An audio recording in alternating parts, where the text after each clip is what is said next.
to Zoom. So if we get to a point where there's something in here like a map or something, that's when I will cast it to Zoom. Otherwise, I'm just going to show the agenda for everybody in here. Good. That sounds good. Yeah. I like that. Looks like we're going. Yep. Yeah. Live on YouTube. I concur. All right. So let's call this meeting to order. The City Council business meeting for Thursday, October 1st, 2020. It is 6:01 p.m. Lindsay, would you call the roll? Councilmember Lester. Here. Baker. Here. Reba. Here. Cool. Here. Livingston. Here. All right. We do have quorum, so we will move on. So this meeting of the Norwalk City Council on October 1st, 2020 is being held both in person and electronically. Governor Reynolds issued a state of public health disaster effective June 10th, 2020 that removed limits on gathering, but physical distancing limits are still in place. I issued a proclamation of emergency effective May 15th, 2020 that opened up our public buildings. However, due to limits on physical distancing, it is impossible to have everybody present here at City Hall. The city has installed audio and video equipment in our council chambers, so this meeting will be conducted both in person and electronically. While I believe this was already being allowed, the general public is welcome to attend our city council meetings. We have chairs spaced appropriately in council chambers. We have room for 8, I believe. And we will ask additional attendees that show up to join our Zoom meeting. Also, we have a temperature screening device set up at the front door to City Hall, and we're asking everybody to take a temperature scan prior to entering council chambers. If someone's temperature is above normal, we will direct that person to leave the building and to join our Zoom meeting. To allow additional space for the public, I've asked those department heads that aren't presenting at the meeting to attend via the Zoom meeting. You know, and I think they're really appreciating that much more than I think they should. If you are someone that is more susceptible to COVID-19, please consider attending via Zoom. There are going to be times during a meeting when we will fall back into normal behaviors and we're going to get closer to each other than 6 feet. If someone gets close enough to make you feel uncomfortable, please say so. I know I'm not going to be offended if you ask me to back up a bit, and I hope nobody else here gets offended with someone trying to protect their health. As with all electronic meetings, there may be some technical glitches. We may talk over each other, and there could be a bunch of other issues that occur during a meeting tonight. I just ask that we all be patient and respectful with each other as we conduct this meeting. For those on the Zoom meeting, you'll notice that your microphones are muted and that you probably can't unmute your mic. If you want to speak to an agenda item, please let us know when that item comes up and we'll unmute your microphone during public comment. You can let us know by raising your hand, your Zoom hand, or by flagging us in the chat box. You'll notice that you needed to be allowed into the meeting tonight. If you are disruptive, we'll give you a warning and ask you to stop. If you are still disruptive, we'll remove you from this meeting and you will not be allowed back in. This is what would really happen with a full in-person meeting, so it's not really a change to our procedures. We're streaming this meeting through YouTube. We believe YouTube provides the ability for a much broader audience to view our meetings. You'll find the ability to comment till the YouTube meeting has been turned off. This is done so we don't have a meeting going on within a meeting. We are recording this meeting, so please act accordingly. Finally, I'm only human and I may miss recognizing someone, especially with the changes that we've been implementing. If that happens, please interrupt me via the chat box. I will not be offended at all if you do. With that said, we will move to the approval of the agenda. We are moving consent item E to the regular agenda. Would anybody like to move any of the other consent agenda items to the regular agenda? Hearing none, can I get a motion to approve the agenda as amended? Motion. Second. All right, I got a motion and a second. All those in favor, aye. Aye. All those opposed, same, and that motion carries. Item number 3 is a welcome of guests and public comment. This is for non-agenda items, and we'll have a 3-minute time limit. We can't take action on these tonight since they're not on the agenda. Also, if you'd like to comment on any of the consent agenda items, now would be the time. We'll go ahead and check to see if anybody would like to speak to any of the public forum. I don't see anybody. Give it just a little bit. Nobody's raising their hand, so we will move on. Item 4 is the consent agenda. We have approval of the September 17th, 2020 minutes of the regular city council meeting. Have expenditures, tax abatements, and we have a resolution approving engineering services for Windflower and Sharon Heights neighborhood drainage improvements. Can I get a motion? Motion. Second. Okay, I got a motion and a second. Lindsay, would you please call the roll? Councilmember Riva, Yes. Cool, Yes. Livingston, Yes. Lester, Yes. Baker. Yes. All right, motion carries. Item 4E was a resolution approving the acceptance of the Polk County Mass Casualty Incident Trailer. Do we have questions, comments from council members? I do, as soon as I update my password, sorry. Okay. On the I was just wondering, it looked like from the letter from Clive, that Clive no longer wanted to have the expense of maintaining and insuring the trailer, and they didn't have space for it. So I was wondering why it's beneficial to Norwalk to take this on. Is there something that we get out of it? Is there some special equipment in there? Is it a reason why Polk County is storing their facility in Warren County? Yeah, I can speak to that. Can everyone hear me? Yes. Yes. Okay, this is Chief Coburn, and the Clive Fire Department is relocating to a new building that they have under construction, and the Polk County EMA has 4 of these trailers that they would like to position and move around and share the responsibilities around the metro. It's a regionally shared resource that's still available for Norwalk to use in the event of a mass casualty incident, and we bear no expense in maintaining or ownership of this actual resource, other than we are members and are a part of the Polk County EMA because we do have territory of our 911 system that is located within Polk County. So we do get the benefit of having resources that are available through Polk County made available to us. We don't have a responsibility in taking this trailer anywhere during a response. It's just positioned in our area so that it can be moved around the metro as a regional shared resource through 2080 agreements. It's available through up to other counties such as Warren County and other counties around us, but it would be in the event it was needed. If we weren't able to take it there, somebody could come get it. And we're talking about plane crashes or something of that magnitude.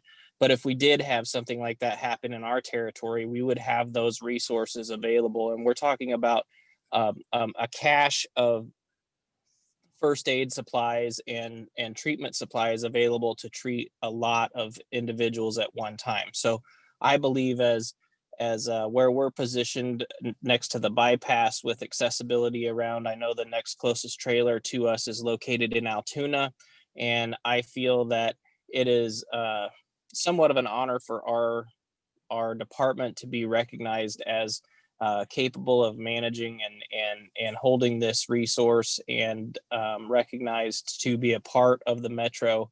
And that's why I brought it forward when it was offered to us as an option as a site.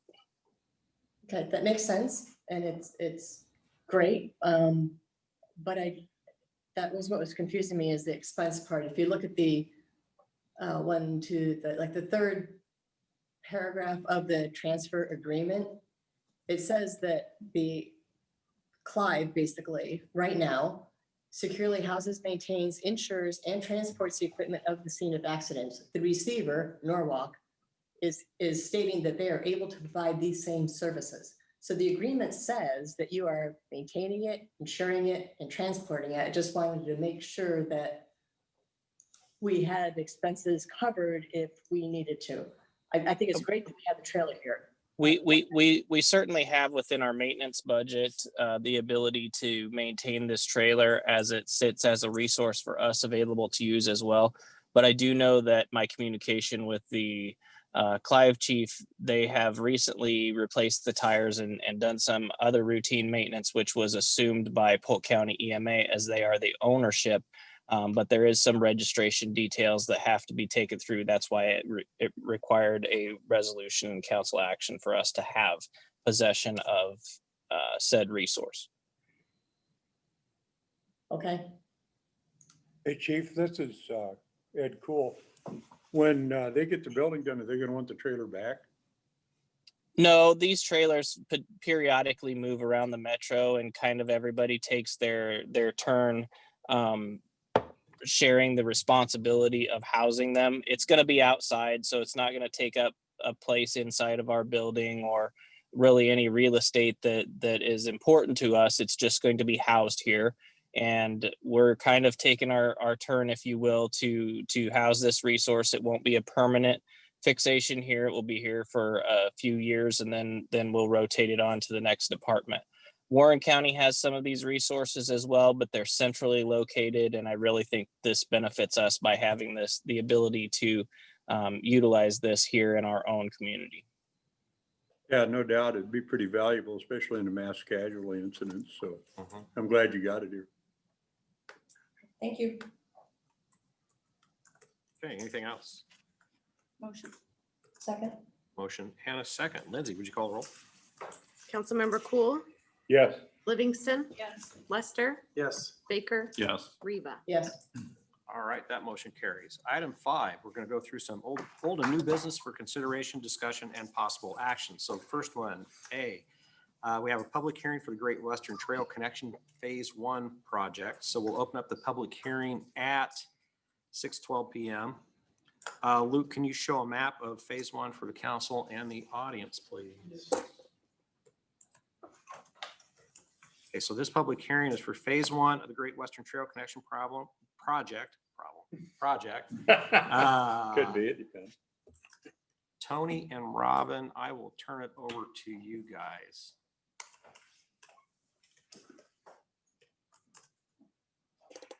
Thank you for coming up. Yes.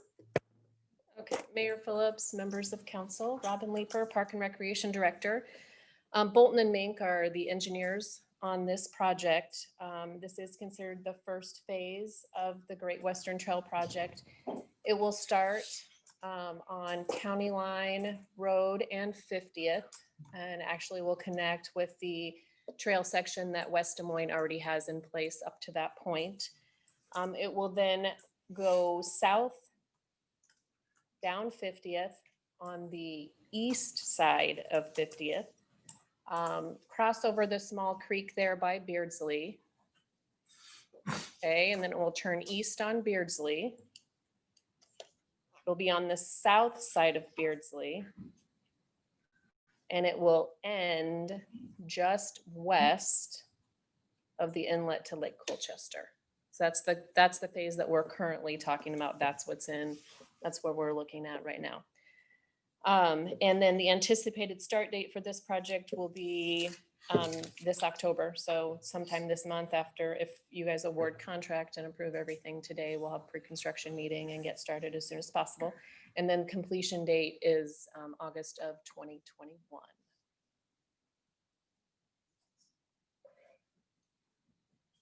Yay. A is right. All right. Lindsay, have you received any oral or written comments on this one? No.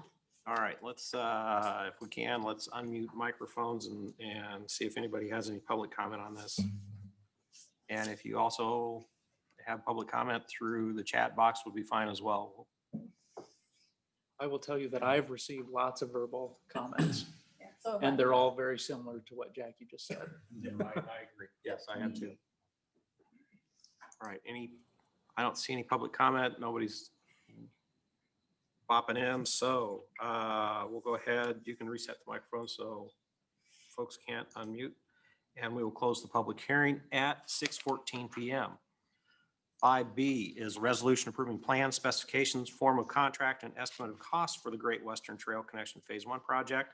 So this is the first of the resolutions needed to actually start the trail project. Anything to add? Nothing really to that one. Okay, thank you. Any discussion or comments from council? Any public comment? We're going to go through these pretty quick, so. Motion. Thank you. I got a motion and a second. Thank you very much. Lindsay, would you call a roll? Councilmember Livingston, Yes. Lester, Yes. Baker, Yes. Reba, Yes. Cool. Yeah. All right, motion carries. Item 5C is resolution awarding the contract for the Great Western Trail Project Phase 1. This is the resolution accepting the low bid from Howry Construction for the trail project and authorizing the city to proceed with a contract. Yes, so engineer estimate on this project was 1.5 million. Howery, we received 8 bids on this project, so we actually were very pleased with the number that wanted to have something to do with the project. Howery Construction came in at almost 15% lower than the engineer's estimate. Bolton and Mink, like I said before, is our engineer on this project. They've reviewed all the bid documents that were submitted. They've checked references and they're satisfied with all responses that were given. Therefore, our recommendation is to award the project to Howery Construction for the bid amount of $1,274,202. Great. Any discussion or questions, council or public comment? Seeing none. Motion. Second. I got a motion and a second. Lindsay, would you call the roll? Councilmember Baker, Yes. Reba, Yes. Cool, I just want to comment on my vote here. It's times like this, Mayor, that I like to reflect on the difference in the financial position of the city today than it was about 22 years ago. Yeah. And it's nice we're able to do these kind of projects. Bet. So yes, Yes. Oh, sorry. Livingston, I vote. Yes. Lester. Yes for him, yes for me. Yes, sorry. It's unanimous. It's approved. Item 5D is a resolution approving contract and bond for the Great Western Trail Connection Project Phase 1. So this is the third and final resolution needed to enter into contract with Howery Construction for the actual construction of the trail project. Anything else?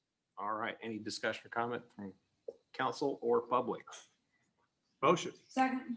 Got a motion and a second. Lindsay, would you call the roll? Councilmember Cool, Yes, Livingston, Yes. Lester, Yes. Baker, Yes. Reba. Yes.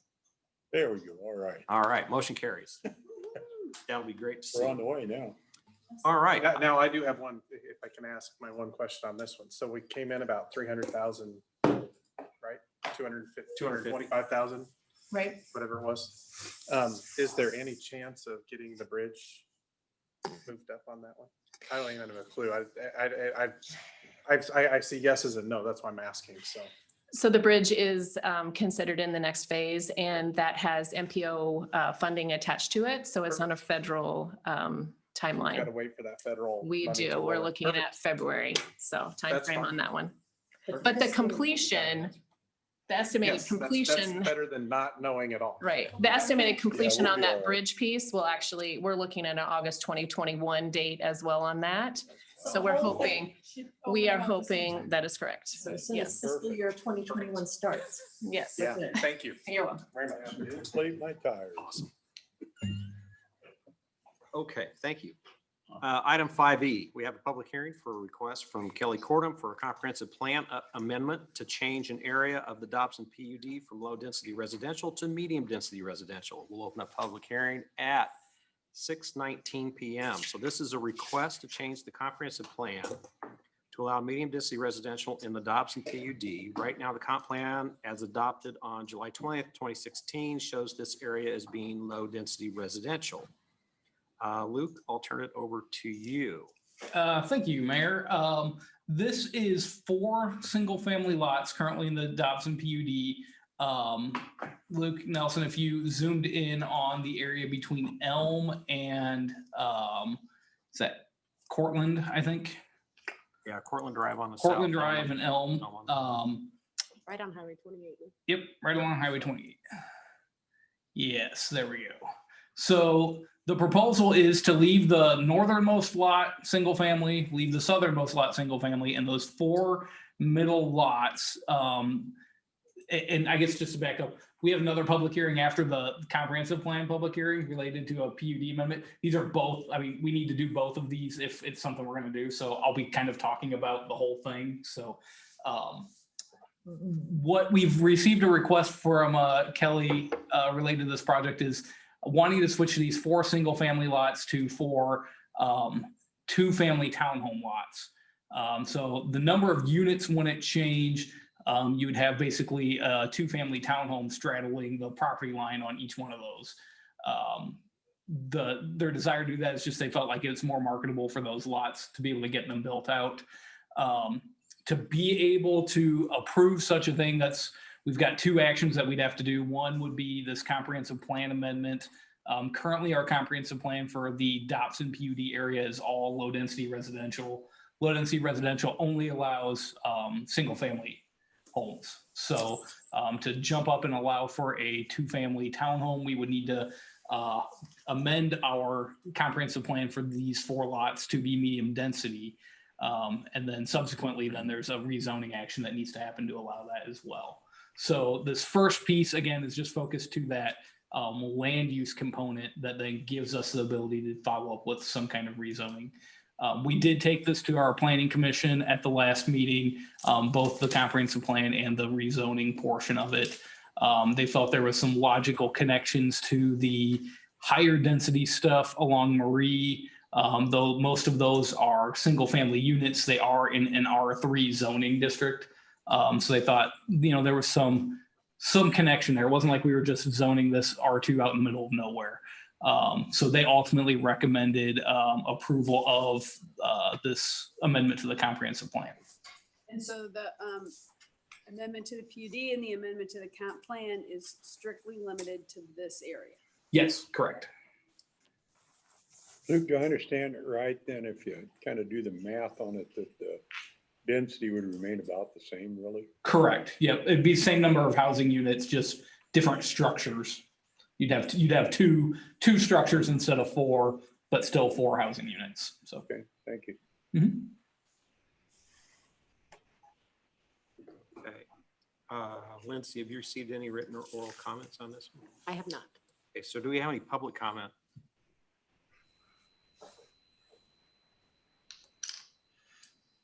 Okay. Hearing none, we'll go ahead and close the public hearing at 6:22 p.m. Item 5F is a resolution approving the comprehensive plan amendment to the future land use map, changes lots 2 to 5 of Court Landing Plat 1 from low density residential to medium density residential. So we just had a public hearing on this change to the comprehensive plan. Luke, do you have anything to add? No, sir. All right, any discussion or public comment? Are either of the end lots, the one on Elm isn't developed yet, but is the other one, is there a house on there yet? I don't know. I did not I get thought out. there was one down there. It'd be the Cortland and Sunset Cortland and Sunset, yes, there is a home There is on that one there. lot being built. being built. 5 stalls, a garage. I love the house. A nice looking garage. Okay, any other discussion or comments from council or any public comment? Motion. Thank you. I got a motion Second? and a second. Lindsay, would you call the roll? Councilmember Lester, Yes. Baker, Yes. Reba, Yes. Cool, Yes, Livingston. Yes. All right, that motion carries. Item 5G is a public hearing for a request from Kelly Cordon for an amendment to the Dobson PUD to allow for R2 uses in parcel D. So we'll open up the public hearing at 6:24 p.m. So this is a request to rezone an area of the Dobson PUD. If you'll remember, this area changed from commercial to R1 back in 2016.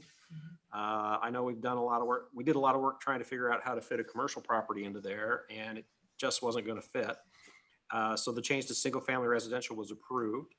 And that included both this area and the area where Cortland Court and Cortland Drive are located. The owner will now like to change the zoning to R2 to allow for duplexes to be built. Any additional? I don't think so. I'm happy to answer any questions on the PUD side of it, but really just setting the regulations in place to allow for that to happen. Okay. Lindsay, have you received any oral or written comments on this? No. Do you have any other public comment? Yes, sir. I just had a message from our Public Works Director, just as a reminder that the right-of-way adjacent to Highway 28 is the responsibility of the adjacent property owner. So maintenance of that ditch area is the responsibility of the adjacent property owner. He said it's just a reminder he wanted to send out for whoever that future property owner is. Okay.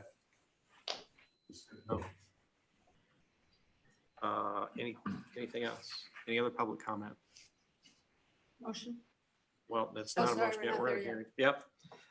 Okay, so hearing none, we'll go ahead and close the public hearing at 6:25 p.m. All right, item 5H is a first reading of an ordinance amending the master plan and rules, regulations, and guidelines for the Dobson Plan Unit development as contained in ordinance number 04-08.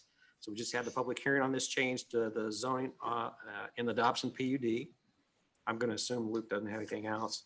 Any discussion or comments from council? I just have a question, Mayor. Yeah. Is this the same property that we had a presentation on about being built out down there in, in the middle of that? No, that was on back, that was west of that, I believe is what you're talking about. Okay, so it was a different location at that time. Different developers. Different developers as Okay, well. thank you. Yep. Anything else? Any public comment?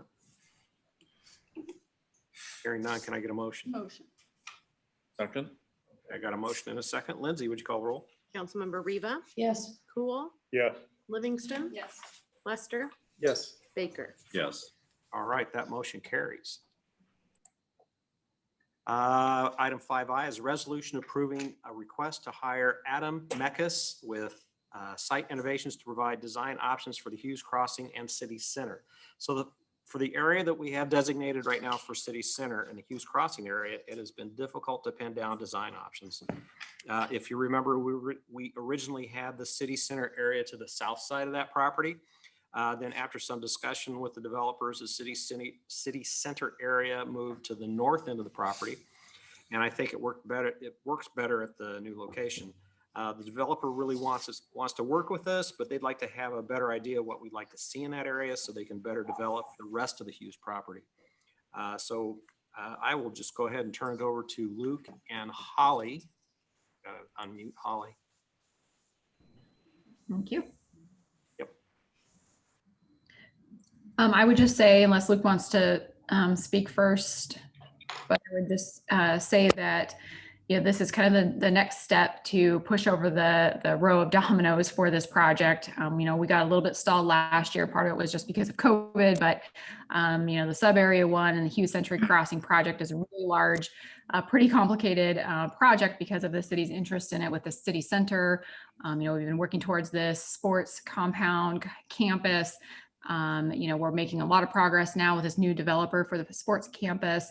And in order to get back to the development agreement with the landowners, with Diligent, in order to get that road network put in, we need to get through this design process and make sure that everybody understands exactly what the city wants with the city center, so that we can get the PUD through, and then we can work on that development agreement. And that will start the actual construction. And then at that point, we hope everything running concurrently, that the sports center can start at the same time.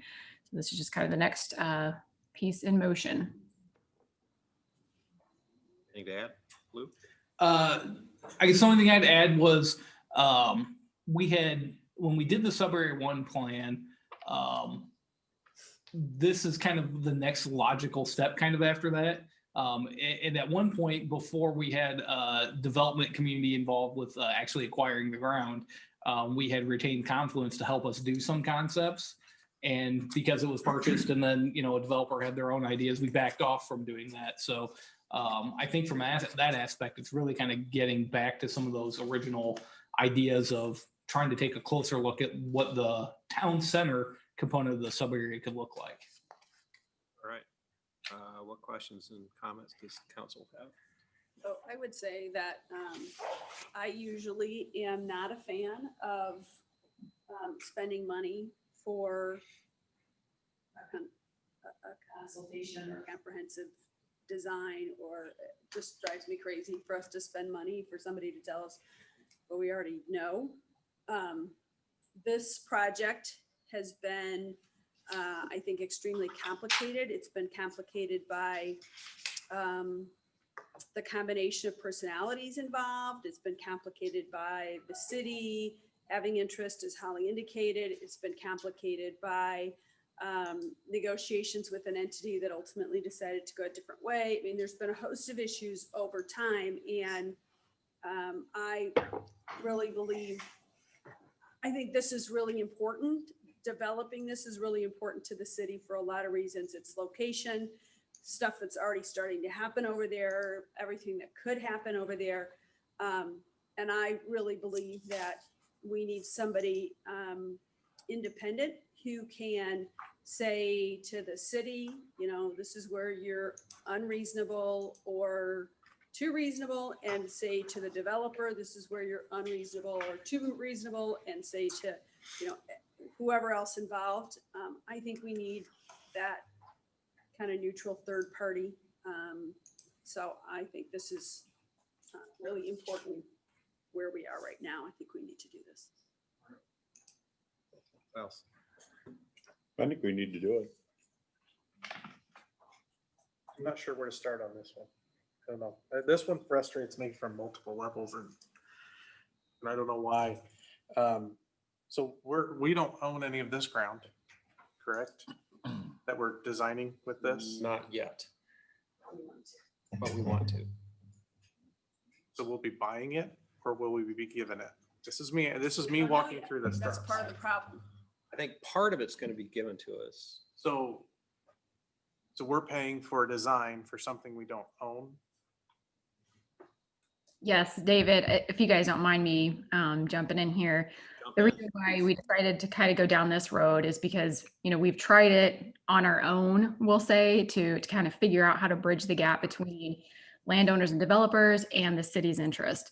And so since the city does have such a unique interest in this particular area with the future city center, it's different than other developments. You know, we want what we want there. We want this city center, town center, whatever we want to call it. We plan to eventually own at least a small portion of that, 3 to 5 acres, whatever it takes to have, you know, some form of a future community space or building or whatever that ends up looking like for us. So we will have some ownership within that development, but also because we want to control a lot of what it's going to look like, what's going where. So it's a little bit different than a normal development. And that's why we just kind of came together and said, you know what, maybe we just need to take a little bit more of a stronger stance and responsibility on this and spend a little bit of our dollars because we want it to be so specific in there.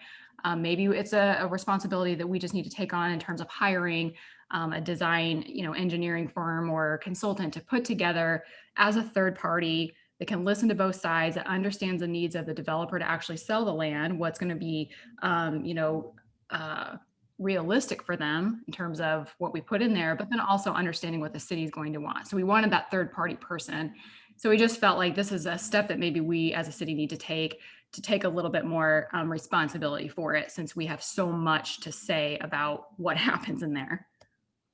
So how did we settle on this being the town center area? This is me just, I'm sure we've discussed it, I'm just We have asking. discussed it several times. But we've had other town center areas that we've identified and we keep moving them around, so I've just, in my mind, No, I understand. And I think that this has been the town center we've identified now for the last several years. Yeah, I guess the history of that, David, goes back to our comprehensive plan we approved in 2013, which we started building out in 2010. And in that, we showed kind of that square mile of Beardsley down to Merle Huff, Highway 28 over to 80th. We called this sub area 1. And we had in the comprehensive plan a really back of the napkin idea of what this could look like. And it identified this town center area in the Hughes farm area. And from that, what we ended up having is developers starting looking at that concept in our comprehensive plan saying, that's what the city wants this to be. And it's like, well, that was, chicken scratches on something. Let's go and let's look at that a little more closely. So that led us to our sub area 1 master plan that we did, which more definitively said, yep, we've studied this a little bit more. We've looked at it. This is where our town center should go, down in this corner. And these other areas, we've had different land use concepts with different things. And then the next step out of that, again, was to maybe go back and do some concepts of what that town center could look like. At that point, we didn't know that. We just thought the Hughes family was going to continue to own it. And so the thought was, let's put some concepts together so somebody that's buying it can understand what we as a city are trying to get out of it. During that process, Diligent acquired it. So we kind of pulled back from, throwing that out there. And I think we're back to that point where Diligent's saying, okay, you guys want something here, but we're not quite sure what that is. So let's try and figure that out. And I think in my mind, that's how I view it, is kind of getting back to that, giving some ideas of what this concept might be and showing how it can build out as that town center. In 2018, we had at least one comprehensive design, whatever they're called, I can never quite remember, when somebody does that drawing about this is how it could look. Conceptual, thank you. back in 2018, we had it in this location. I think I remember that one. Yeah, I had to pull it up on my email to remember when. And I think that was part of we do have a development agreement with That was Diligent. part of the development agreement. Right, it recognized that. And then in addition to that, I'm the, just trying to No, I put it get all it. together. Yeah. 'cause the, it's- the master plan zoning that we had showed town center zoning district in there.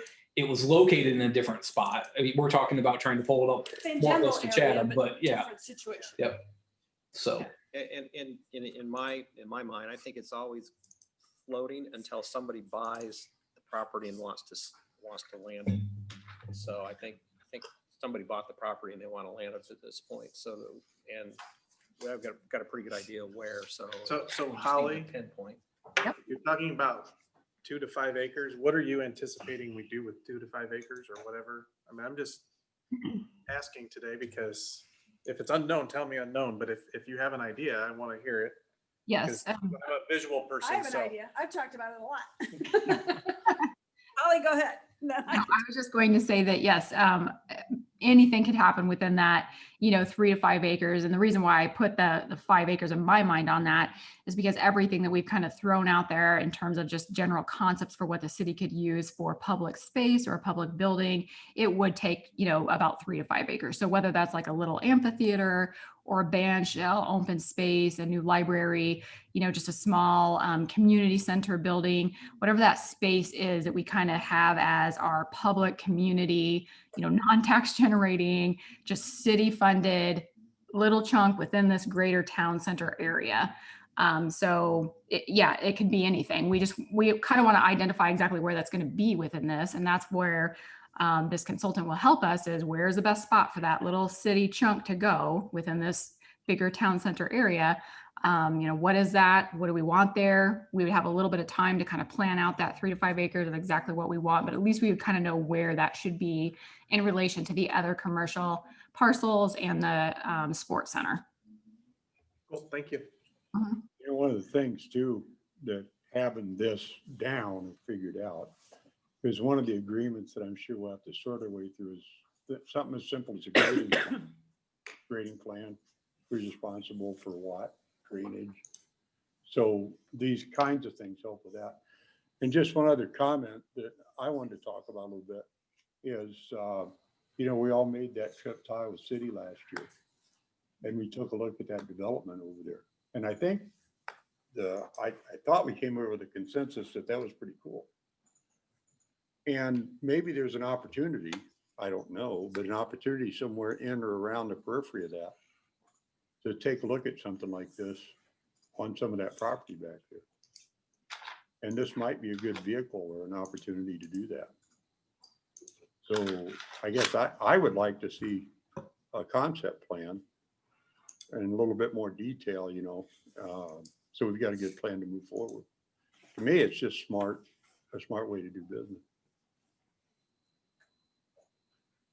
My question is regarding, I want to make sure ahead of time that we have a good buy-in from the developers on this concept designer, like a consensus respect. What he's going to come out with is going to be listened to.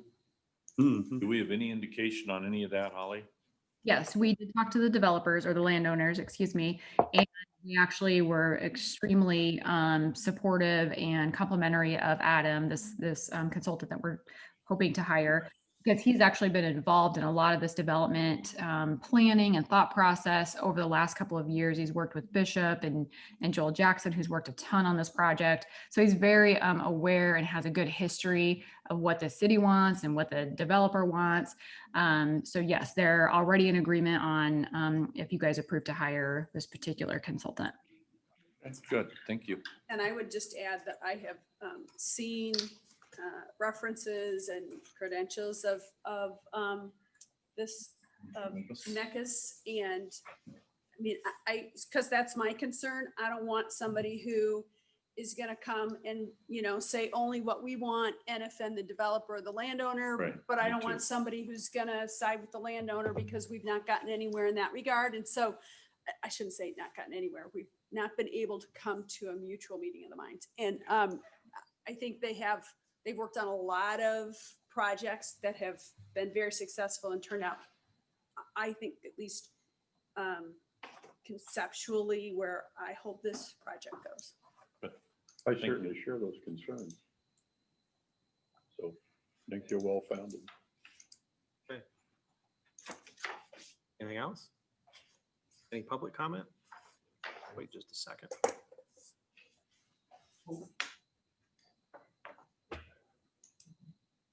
Okay. All right, seeing no public comment, we'll go ahead and I'll ask for a motion. Second. I got a second. Lindsay, would you call a roll? Councilmember Livingston, Yes. Lester, No. Baker, Yes. Riva, Yes. Cool. Yes. All right, that motion carries. Item 5J is to approve the annual urban renewal report. So this is an annual report that Gene puts together, so I will let Gene take it from here. Okay, thank you. This is a report required by the state. We have to file with the Iowa Department of Management. It's our annual renewal report. I wish they would let me take out the pages that have no numbers, but they won't. So we'll go to page, we'll go to page 4. On page 4, it shows you each of the areas broken down with the increment value that we've used to date. And then down below, it just kind of has a summary. That property tax replacement claims number is actually the rollback replacement that they replaced those, gosh darn it, they put that into play like 2013 for the rollback, and then they replaced so much of it each year. So if you're wondering what that number is. Page 5. So this report is projects. It has, you write down all there, it has you input all the projects, all your obligations, all your non-rebate expenses and all your rebate expenses. So if it's somewhat seems redundant, it is. But we are making progress. So if you look on page 5, the 2001 legacy infrastructure, that's the PREB project that we've been paying on for several years. That was actually complete in June, and that was about an $88,000 payment. So that one's complete. O'Leary is complete this year in 21. And then Echo Valley Ridge and Capital City Fruit will be done in 2024 and Lafredo 2021. So we're coming up on some things expiring. Page 6, we have Draft House was just a one-timer. And then that Holmes Chevrolet, that was also complete this year, and that was about $40,000 a year. So again, making some progress. Page 7 shows all of our debts and obligations. And that first one, the 2012 B bonds, that final payment was June 1 of this year. So that one will be not on this report next year. And then the rest are just the other debt issues. If you look on page 8, past the debt issues, we have economic development expenses. Those are like the downtown business project or any of the administration fees affiliated with Holly's department. And then that Ansel land grant, that is also complete this year, and that was part of the Delaware project. On page 9, 8 to 9, it talks about the Draft House grant, which I already brought up, but again, it's kind of redundant. That was done in fiscal year 20, so you won't see that one on here next year as well. Page 10 is all of our non-rebate payments. The first half of the page is the principal and interest debt issues that we pay on through our urban renewal tax increment financing. And then the last part talks about all the grants. So the Ansel, Draft House. And then these also include the LMI transfer. Page 11 has the rebates listed. The top one there again, legacy infrastructure, that's the PREB, that's done. What I wanted to note for you in this, where it talks about Echo Valley and Colonial Meadows, those the second and third items. Just a note that in fiscal year 24, that will be about $127 million coming off and about $576,000 to our general fund. So we'll, in the next couple of years, see some, and that is actually a conservative estimate. I only estimate based on the residential rollback. I didn't go in and figure all the commercial, but it's mostly residential. So that Echo Valley area is up to 92.8 million. So lots of value there. Again, it's got O'Leary and Lafredo. Those are both done in 2021. So this year, Holmes is done. Page 12 talks about the jobs that are affiliated with this report. Capital City Fruit goes to 2025. Lafredo is done. Delaware will go to 2022. And then Michael Foods will be added next year, but I do need to, I was gonna bring this up at council staff inquiries and updates, but I might as well bring it up now. Michael Foods, they're high quality jobs. They were supposed to report April of 2021. And they have asked the state if they can extend it a year based on COVID. And then they asked the city to do the same. And the state's reply was, come back in January, we'll reevaluate it. And if you need to, we'll more than likely grant the request. So if you guys are okay with it, my thought was we will follow that same pattern. And it will have to be an amendment to the agreement. So that would be something that I would bring in January for you to review and approve.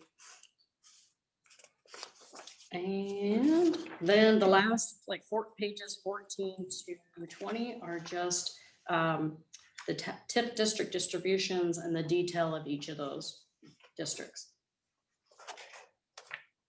With that, if you have any questions, I know I went through it quick, but we do go through it every year, so I'm excited we're making some progress though. Yeah, me too.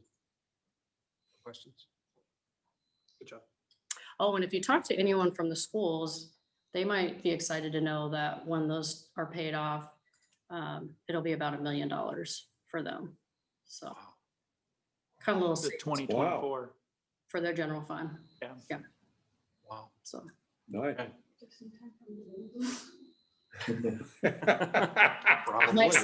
I'll send Kate an email. Yeah. Okay, any public comment? I'm not gonna wait long. Hearing none. Can I get a motion to approve? Motion. Second. Okay, I got a motion and a second. Lindsay, would you call the roll? Councilmember Baker, Yes. Reba, Yes. Cool, Yes. Livingston, Yes. Lester. Yes.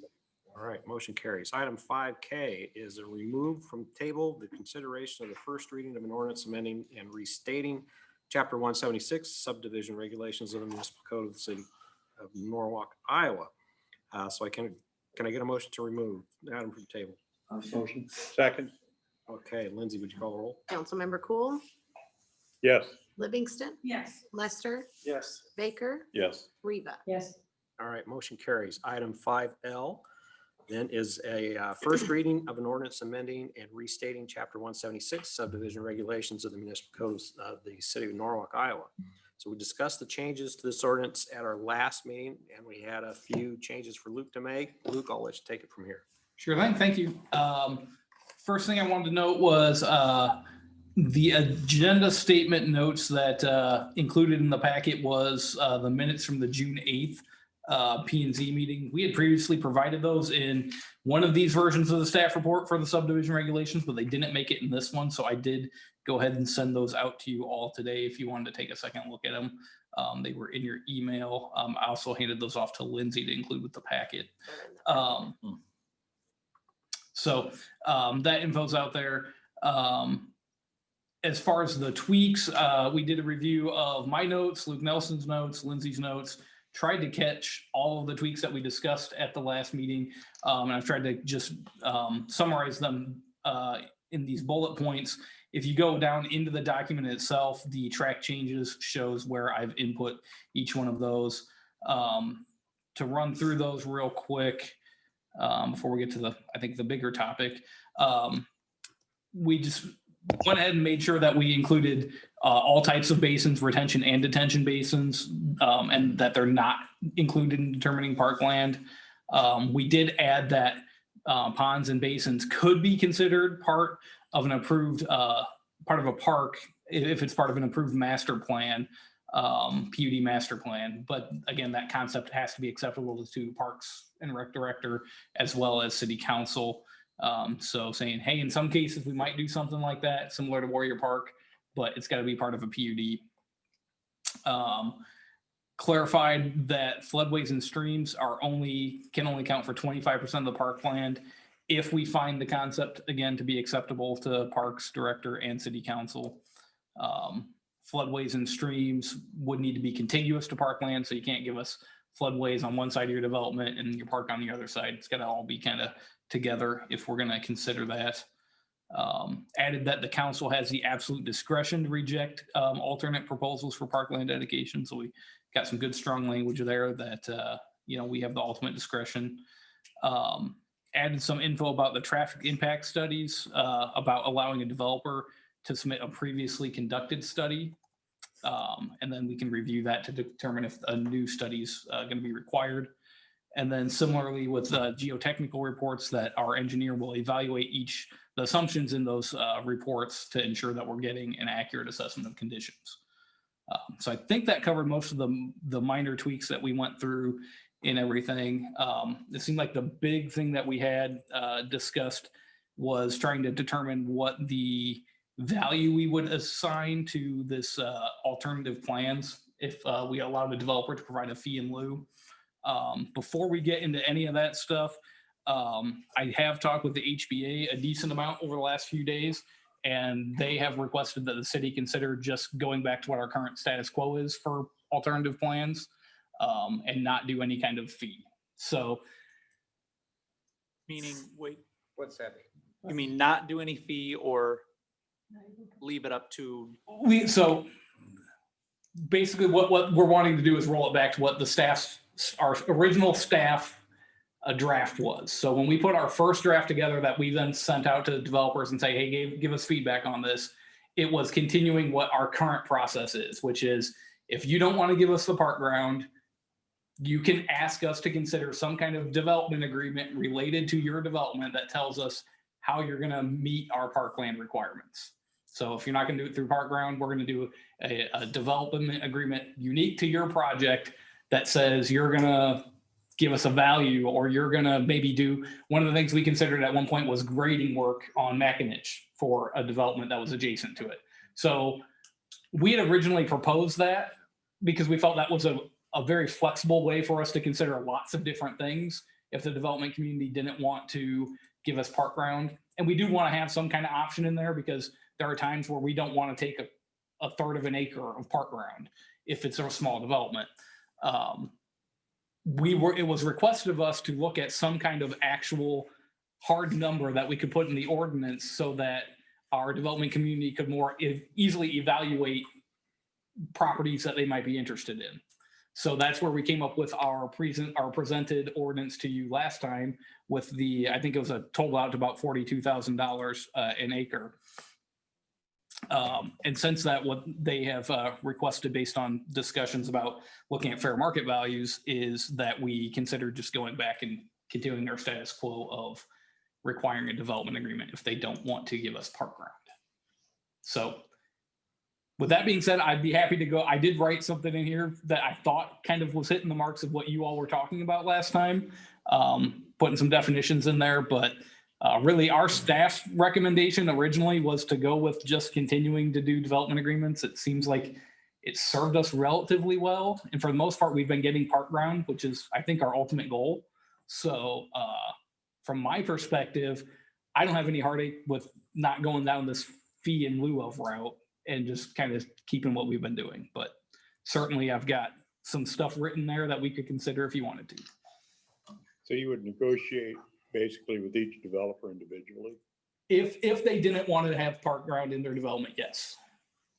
So if you bring me a new development and you've got 10 new lots you're trying to do and you owe us a quarter of an acre, we don't probably want that quarter of an acre. So now we're going to say, okay, how are we going to crack this egg? Let's sit down at a table and figure it out.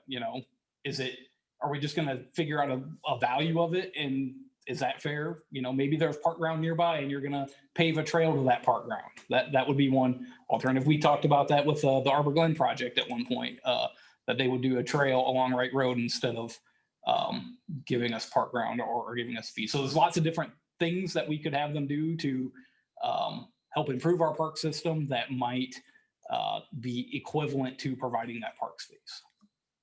Okay, so I take it you see the flexibility as a very good thing. I I do, but I never, I mean, I'm not a developer, so when they bring up the idea of, well, that just leaves a big question mark for us. I mean, I think that's a fair point too, is they're coming in trying to evaluate a piece of property and they know that, hey, I'm probably not going to be able to do park in this area, but I don't know what the city's going to find acceptable. I mean, that's a question mark for them. And we've had developers look at properties that we know we're going to require that. And they've not decided to bite that off because they were unsure of what would be found acceptable on the parkland. So not in the subdivision ordinance, but just as a matter of practice, when you have those conversations, do you loop in the parks director? Because, I mean, if it's in lieu of parkland, if you come up with a fee, for instance, you know, the current monetary contribution didn't even cover like the cost of a slide. Yep. You know, so, you know, you can't do much with that money. So the Parks and Recreation Commission has a priorities of what they want to do. And so, I mean, can we just make it a matter of internal policy that? Yes. that- Yep.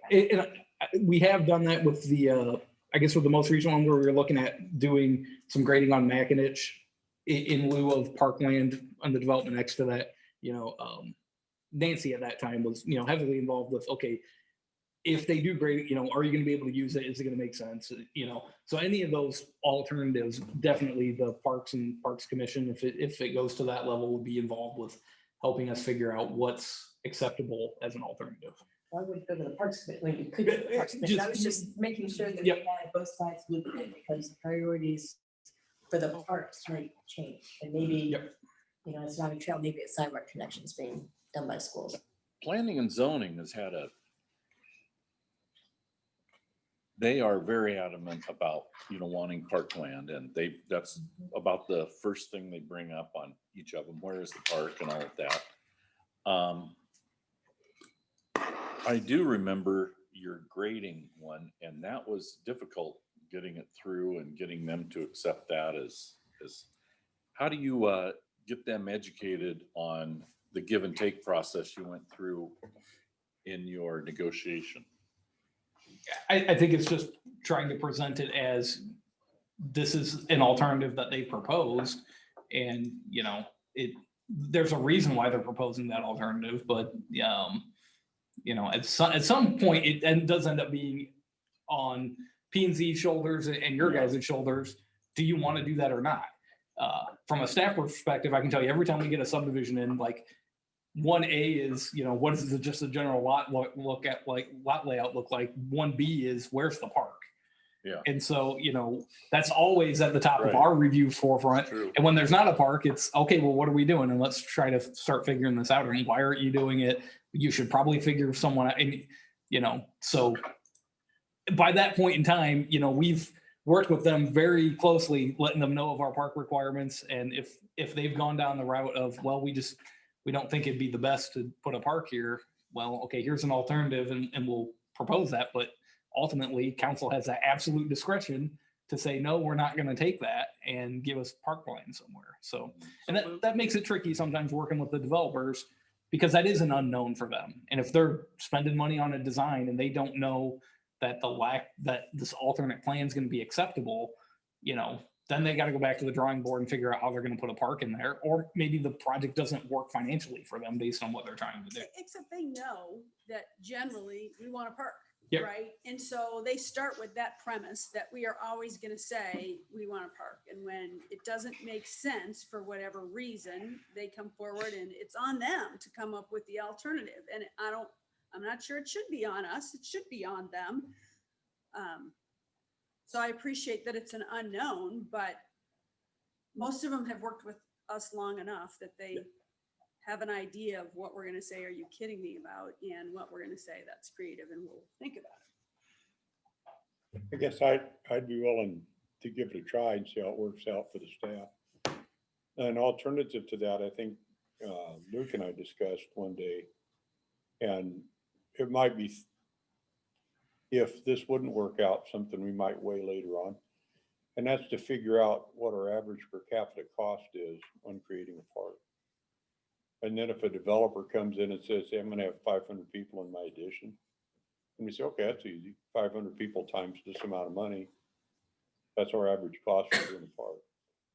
And maybe they know that coming in the front door. Now, that though wouldn't give the kind of flexibility Luke's talking about. And maybe we can end up further ahead with flexibility because there might be an opportunity to leverage other things. I don't know. But that was in my mind, you know, as an alternative, okay? I'm not pushing to do it that way necessarily, right? Well, and something to remember in that is when we do say that, hey, each project, if you evaluate your project and you're coming to the city and saying, I can't make parkland work here, can we do an alternative plan? Jackie's right, you know, that's on them to propose something. But it's also, where's I going with this? I just lost my train of thought. It's been a long day. That happens to me too. Man, it just went. Dang. You know where I you had a are. really good point. It was great. I Once promise. in a while. It'll It is to our come, benefit. it'll come back to you. To go down a slightly different path and back to what Stephanie was bringing up, as a matter of practice with the way that you guys ask for reviews from other departments. For example, you go to Public Works to review streets, water, sewer. You go to police and fire for their review. I'm assuming that Robin becomes a critical part Yes. of the parkland review for all the developments that come Yes. through. Yep, absolutely. And the point I was going to make was, even if we're accepting these development agreements, there'll come a time where their proposal is going to be, let me give you a dollar amount for this. And so what you're saying, Ed, is, you know, here's one potential mechanism for doing that. And so that's a nut that we'll have to crack some other time. You know, and in some instances, saying we're going to do development agreements, kind of kicking a can down the road and saying, we're just going to deal with it when it comes up. But I do think it gives us a lot of flexibility to try and have creative solutions to those when it does come up. Did we do that once, or did we just talk about some development putting money in another park to help Yeah. provide the features for that? Yes. Right. So We've yeah. currently our ordinance exists exactly the way. The agreements that we've accepted really have been related to, I guess one that we've accepted was just a fee. That was Arbor Glens. So we accepted a very small dollar amount for that. It was a very small amount of parkland they had to give us. And then on Warrior Run subdivision, they ended up coming back and they're giving us actually a piece of ground in there. So like de facto after the fact, there was a kind of remnant piece that we said, look, we understand that there might be circumstances that change here, but we need something that we can call a park in this area. And so that's one that we've accepted. We talked a lot about accepting an agreement on the grading of Mackinac. We were directed to work with the developers on that, and we started working with it, and they've moved on to other things right now. We've never came back and formalized that that's what we would do for that development. They were wanting to tell us how much grading they were willing to do, Is not that, how much grading we would accept. For Court Landing, Cordum actually did the grading on Warrior Park, Yes, right? that's another good example, Mr. Mayor. And that's turned out great. Yeah, I mean, I like that flexibility. I like to be able to say, Yep. this is. The main thing is at some point we have to determine what the value is going to be. And so we're going to have to determine that when the developer comes in with that proposal. And so, you know, those are things that we can try to figure out some other ways that might be calculated. Maybe at some point we find something that we agree on and we want to codify it into our code so it's out there for folks. So I like the initial wording that you have for the parkland piece. I would just tell you to bookmark this part that you put in your memo that talked about 75% of the value of the lots of an acre. So whatever their final lot price was, developed lot price. it's a how many- target? As a target. Yeah. Yeah. So if it's 3 lots into an acre or 4 lots into an acre and what, you know, and their lot price is $70,000 and they're 280,000 an acre and 75% of that, I would just bookmark that because I think that if a developer comes to you asking how much it is going to be, I would tell them that would be a starting point to know that that's probably where they're going to have to get close to for the council to agree to it. But I like the flexibility side of it. I'd rather not have a dollar amount in there, so. I like the flexibility as well, but the detriment is this requires a lot of time from your department on the negotiation and that. So that's Yep. a detriment. At what point would you rather have a more mechanized system? I mean, versus the- there's no doubt that we would get to a point where those things could become too cumbersome. I think for the most part, what it lets us do is say, give us park ground, right? Like, because I think even from the development community side, that's an extra step that you have to work through. That's an extra question mark.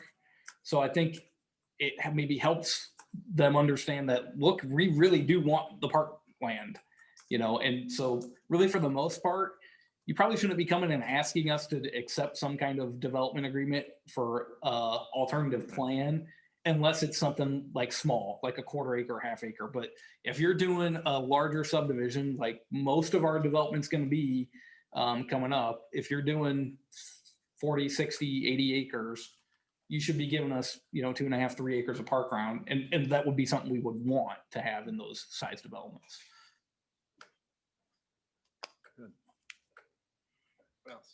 So moving to my pet peeve, the traffic impact study. Do we need to say a previously conducted traffic study related to that development, or is that just assumed?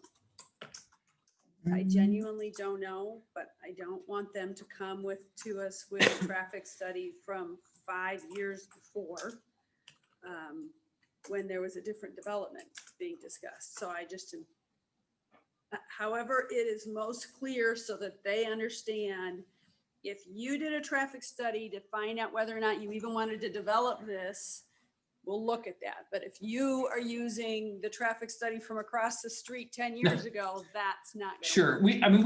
We could add a clause in there of a previously conducted traffic study for the proposal area or the Relevant development area. Traffic study. But I really think what that ends up letting us do is like, okay, you're going to submit this to us to review. If it's Well, the that's study from true. 10 years ago, Yeah, that's we'll across the say street, no. we're going to say, yeah, it's not Right, acceptable. fair Right? enough. Yeah, So, good point. yeah. Yeah. Thank you for, Because you guys are gonna determine how smart that study is, right? yes. Well, I'm not that smart. Someone else. will. Somebody. And we're gonna have an engineer that's gonna look and say, oh, okay, this looks like a valid traffic study. Yep. It looks like they considered all the things we need considered. Exactly like we talked about with the soil study and currently how we do it And with if our we don't stormwater like it, studies. we're gonna say, hey, change this and do it again. Yep. Okay. Yeah. I'm good now. I would love to add relevant in that, allow a previously conducted relevant traffic impact study. We can, If it's relevant, that's just common sense. Yeah. They're not gonna argue with that. But your definition of relevant might be different than the developer's. I also definition of like the relevant, so- idea that there is a different view of relevant and we can apply it as needed. Yeah, I've met some people that really have a That's different serious. view. so. Well, yeah, because we can say whether it's relevant or not as well. Exactly. Yeah. Right. We have the absolute authority, so. We already mentioned. But yet Ooh, we absolute- absolute look authority. very, but we look very commendable as far as working with them. There you go. Okay. Anything else? Motion? Okay, so the motion would be to pass with changes to, since this is the first reading, changes to parkland dedication to current practice and to add the word relevant into previously conducted relevant traffic study. Yes, and adopt as redlined. As redlined. Yes. Okay, Second. okay, I got a motion and a second. Lindsay, would you call the roll? Councilmember Lester, Yes. Baker, Yes. Reba, Yes. Cool, Yes. Livingston. Yes. All right, that motion carries. Item 5M is an update regarding the Home Serve Program agreement. So at the last meeting, we asked for an update on the Home Serve Program and their mailings. Jim, Wayne, and Lindsay are here to give us that update. So whoever wants to go first.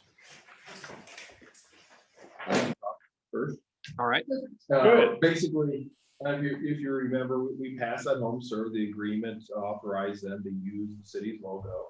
Also, part of that agreement stipulation was that we would pre-approve any mailings that went out. Coincidentally, this topic is pretty timely because I got an email earlier this week with another proposed mailing that they wanted me to review and allow to go out. Now, the first mailing that went through, I was right after we approved that agreement. And they sent out the proposed mailing and letter to the customer, to the citizens. And I amended it to come in line with what I thought the city council had directed. And they kind of took my amended one and put it on a little 3x3 sheet of paper and attached it to their original one. So it really wasn't what I intended. So then the next round, we gave a little bit firmer directions, basically saying, no, this is the mailing you're going to use and nothing else. And we're kind of in the process right now of looking at, because that was the most recent one then too. And I guess at this point in time, I want to see exactly what they mailed out in the last round before we give approval for the next round. But right now I am on the bubble as far as I got sent a new one saying, here, please review this. And we want it back by the 12th. And I really don't care about their 12th deadline. You know, I want, I'm more worried about getting you guys' input and everything before we send it back. And the last round I was pretty clear saying, use this letter. This is the only correspondence that you can use our logo on. Anything else you attach can't have the logo. It can't appear as though it's from the city. And I guess what I've emailed Shelley back because she's kind of the conduit between me and the company, but just recently saying, hey, I want a copy of the exact mailing out so I can see what they actually complied with what I said in my last email or not. And but at this point in time, And you haven't gotten that. well, I haven't gotten it yet, but I mean, also it's not like I've been waiting for it. I emailed her today. So. Yeah, no, fair enough. But so I want to see that, but also I'm glad this is timely because I do want to get kind of the council's opinion on this because the agreement that we did sign said you can use the logo. And was a certain amount of time that they could, that the contract was for. And, so we are contractually, contracted with them to allow them to provide this service. I think it's still a service that some people wanted. That's the reason why the council provided it initially. I agree.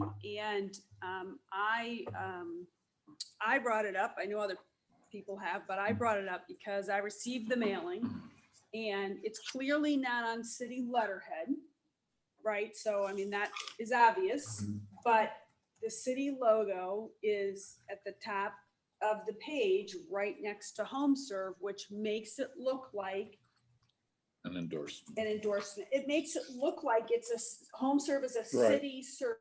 City function. Yeah. That's of concern to me. I'm not opposed to them, we use this or we offer this with the approval or whatever of Norwalk in our logo. But the way they have it set up, it looks like home serve is a city service. And that's a concern to me. I made several house calls on request to discuss this. So there are a lot of people that were upset about it. And I visited with the staff, certainly visited with Jim a little bit on it. And they got the same impression that they wondered why the city was offering this service. And I said, well, not really, but I explained to them. But I would be satisfied with what Jim's trying to do here. Because maybe that would limit that situation, that impression, while still honoring the contract. But anyway, go ahead. You had something you want to say? I do like, I do want to hold them very tight to that and continue to do so, whether it's the solar company or home serve or any of this stuff. If we're at a level that we're endorsing, and I do understand, I think we're receiving a small revenue from home serve, if I remember right. You are correct. So we have to keep that in mind and being flexible and along with the contract. But I do think it's fair for us to hold things tight. And this is an endorsement. That was part of their expectation of the city was to formally have the city endorse it. Right. And there are certain benefits. There are people in town that can get a benefit from it.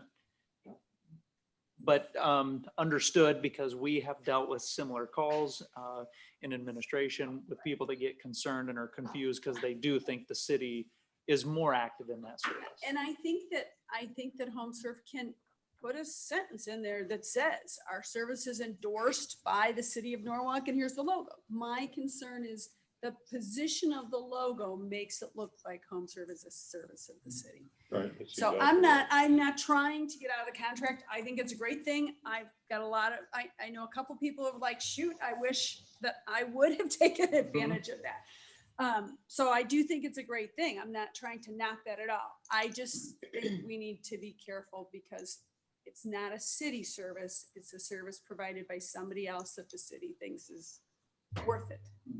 The city's not fixing it when it breaks. Right. Not turning down a claim. Yeah, Correct. That's where that's the right. part I the That's biggest time there'd be a concern. I asked several people if they knew right away, did you know that that was from the city or not? And they said, no, I could tell it was from a different company, but I'm still not sure it's attachment to the city. And it's like, that's fair. right. That's fair. Right. Okay. You got pretty clear direction on I think I do. Yeah. communicate. Okay. I think I do. Hey, Jim, the only thing I would add is the phone number that they provide on it. I had a call, it's been changed. So when you call the number, because I called it, it says, you've reached HomeServe and you now need to call this number. Hmm. And you just have to write it down and then Okay. call that number. So we need to look at the phone number too. Okay. It doesn't help that they're out of Norwalk, Connecticut. Yeah. Are you Because it looks like it looks like a Norwalk, you know, if you just glance at it, it's a Norwalk. That's Yeah. Really? In Norwalk, Ohio. They We get a want- lot of calls for both. Yeah. Being very confused. with a good one?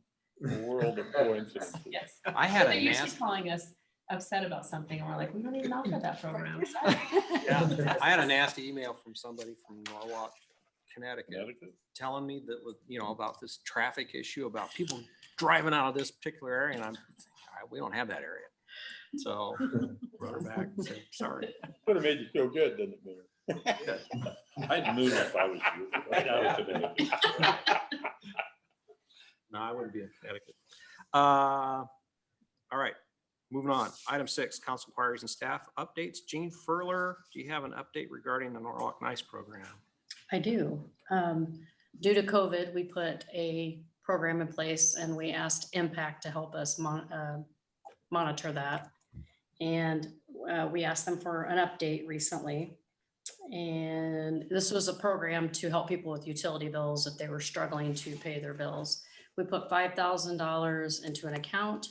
They to date have used $1,573 of that, and they've helped 10 families. So average that out, $157 a family.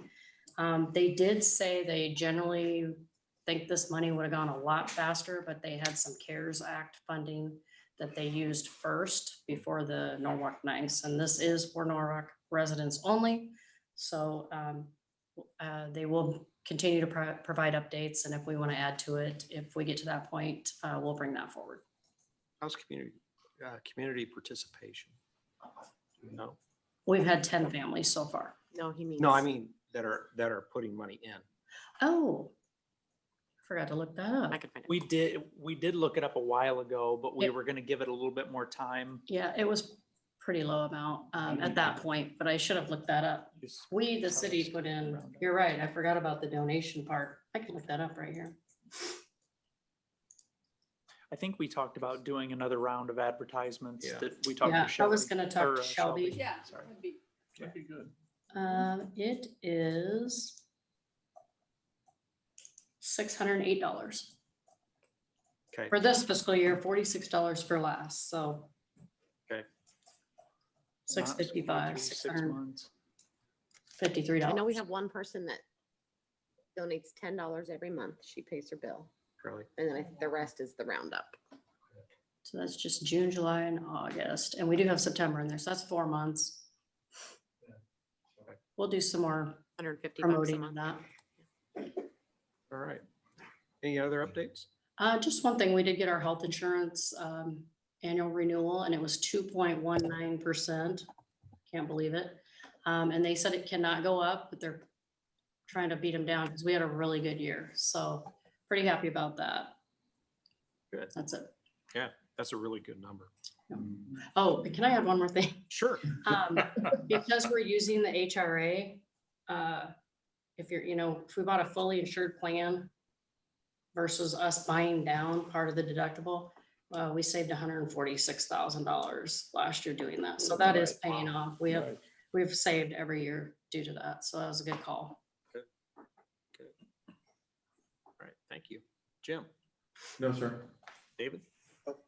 Jackie? No. Ed? No, sir. Luke? How do I? Do I have to try to say no? I don't want to break the streak. Just a quick update. We did our workshop for the comprehensive plan a couple weeks ago online.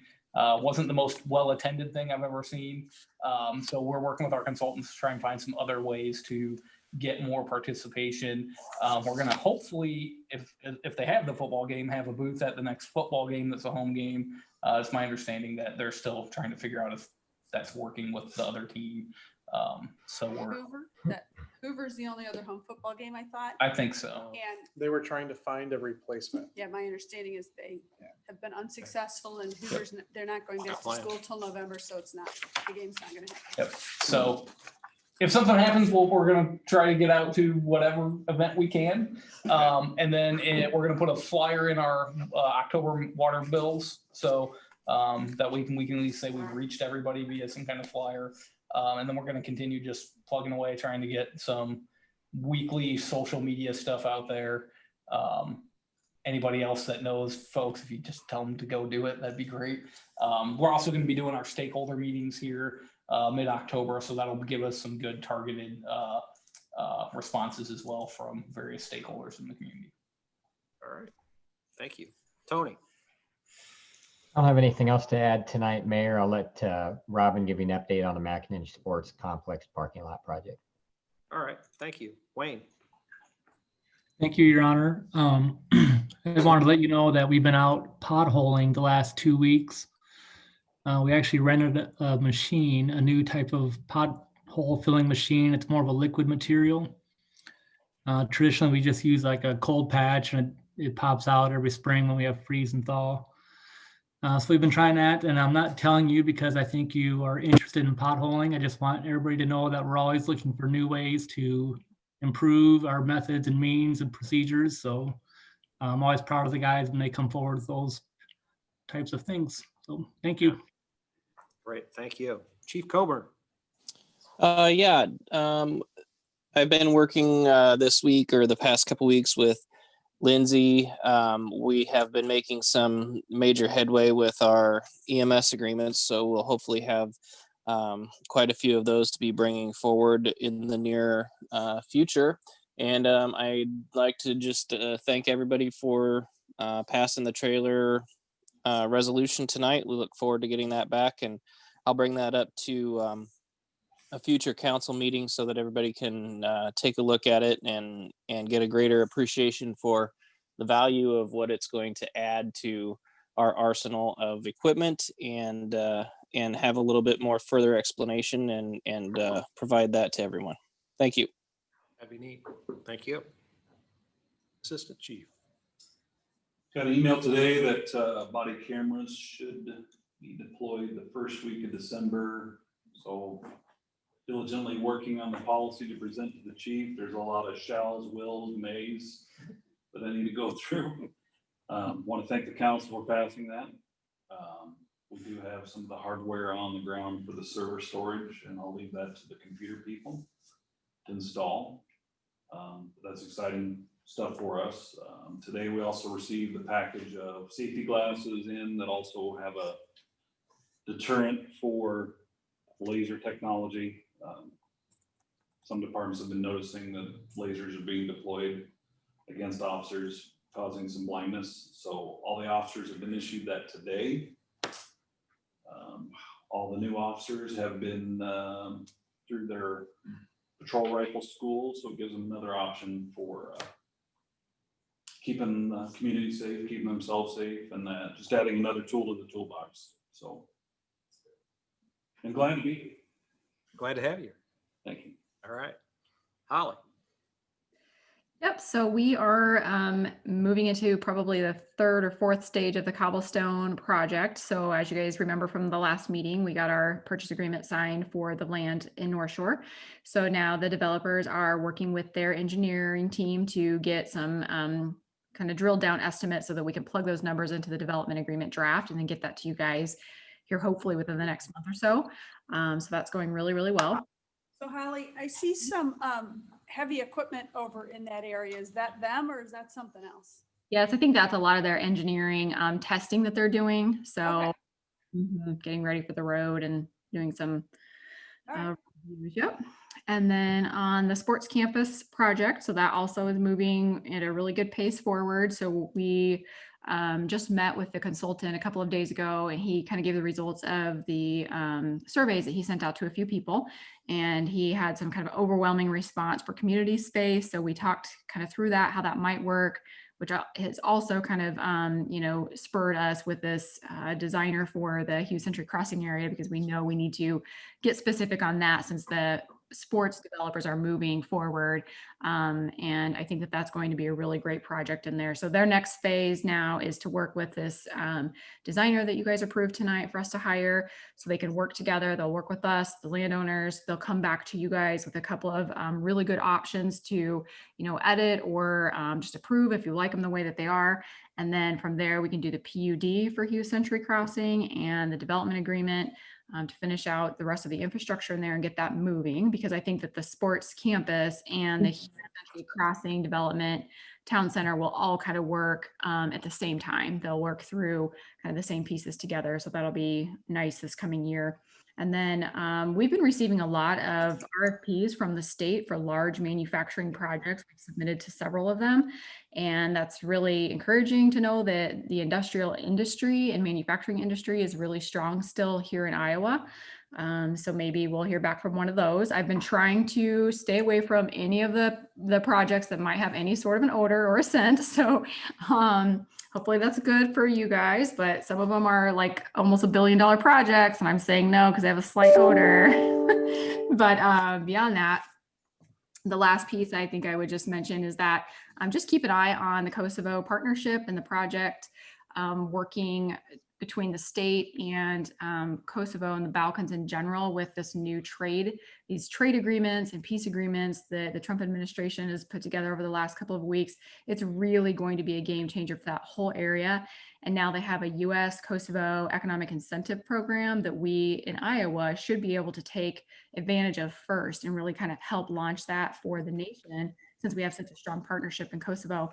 So now we're really, we have an open door and a much easier way to do business between us, so our local businesses that want to expand over there, and then also to recruit Kosovo businesses here. So this next year should see a lot of movement there. I think that's it. Awesome.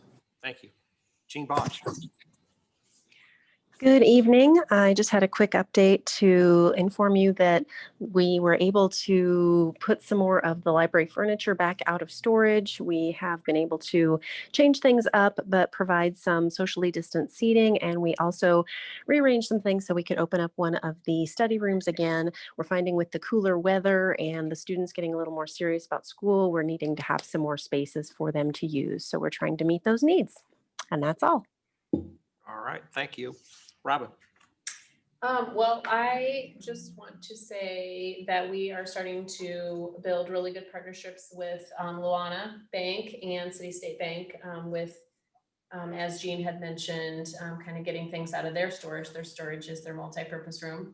And so a lot of the recreation programming that we were doing in the fall and winter, we relied on that space. And so Luana Bank, we are actually started today offering our senior exercise there.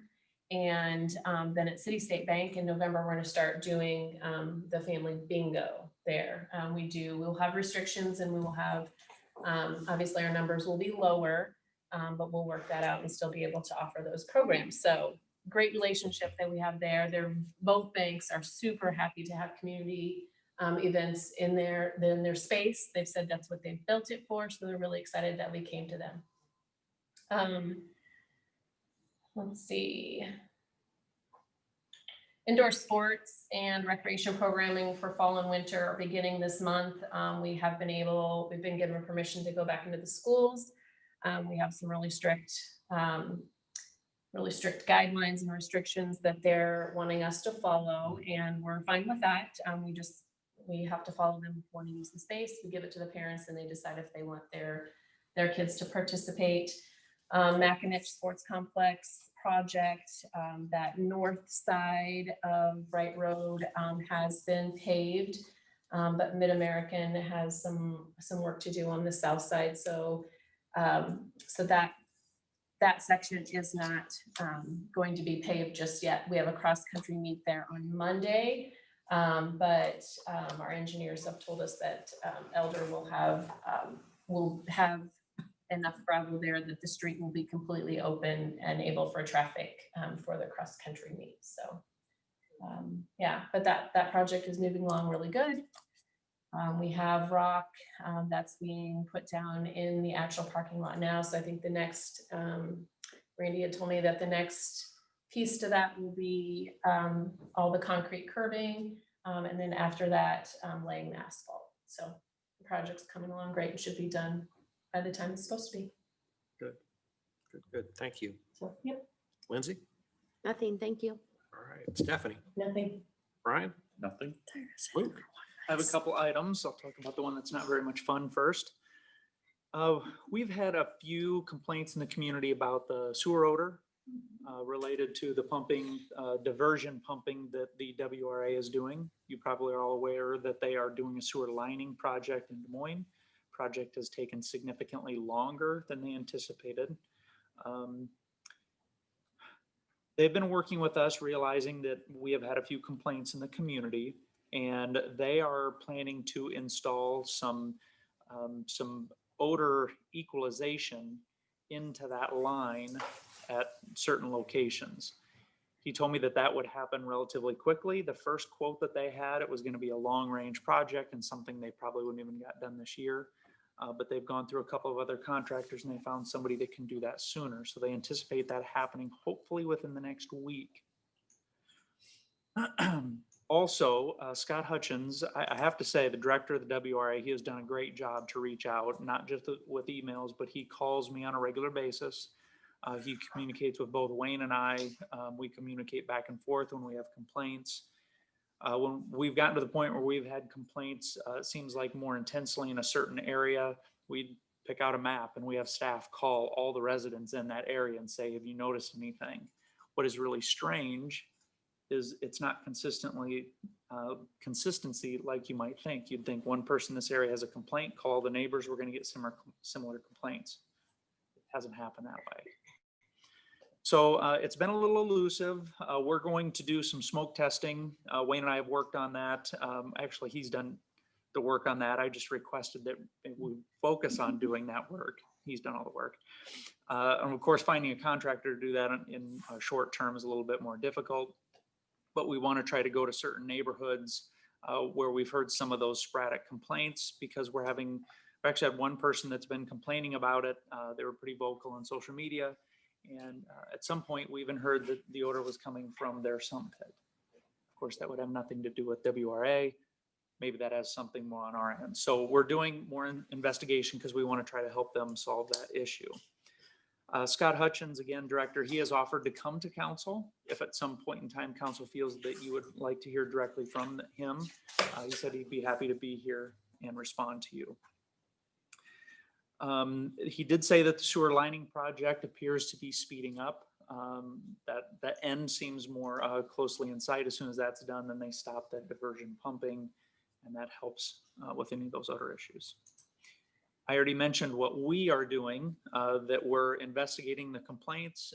We've encouraged people. I would say the same thing to council. If you ever smell anything, send me a text. Here's where I'm at. Here's the time. If you know the wind direction, that would be great. Because if I don't hear that, I go out and Wayne and I look that up ourselves. Any questions? He said the end is speeding up. Did he give you an estimate of when that end might be? He did, but he swore me to secrecy because he said when he gives a date, inevitably, it's not going to happen on that particular date. But he said that it is coming soon, but he really hesitated on giving a date. He just didn't want that public. Okay. After the meeting, come up and ask me and I'll tell you what he said.